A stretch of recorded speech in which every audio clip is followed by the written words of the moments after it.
আছি। আমি একটা নিরামিষ এঁচড়ের রেসিপি করবো। এই যে দেখো, এঁচড়টা সেদ্ধ করে নিয়েছি। আর এই যে মশলা,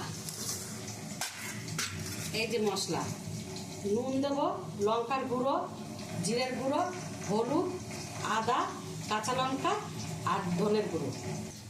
আমি মশলাটা ভেজে নিয়েছি। দুটো জিরা, দুটো শুকনো লঙ্কা আর হচ্ছে একটা এলাচ, একটা লবঙ্গ। আমি কড়ার মধ্যে তেল দিয়ে আমি এই আলুটা ভেজে নিচ্ছি। একটু জিরে দিয়েছি। এবার আমি এই এঁচড়টা দিয়ে দেবো। আমি একটু ভেজে নিয়েছি।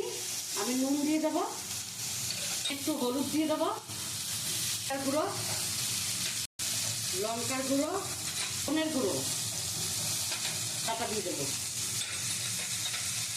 কাঁচা লঙ্কা আর এই টমেটোটা দিয়ে দেবো। কষানো হয়ে গেছে।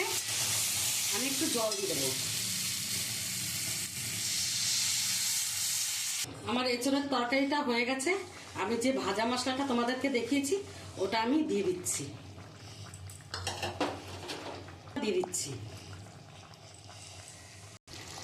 গরম মশলাটা দিয়ে দিচ্ছি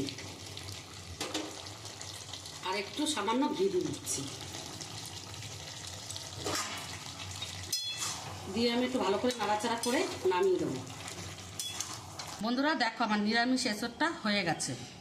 একটা ভালো লাগলে একটা লাইক করো, কমেন্ট করো আর শেয়ার করো। আর এত সুন্দর হয়েছে, তোমরা এরকম বাড়িতে করে খাবে।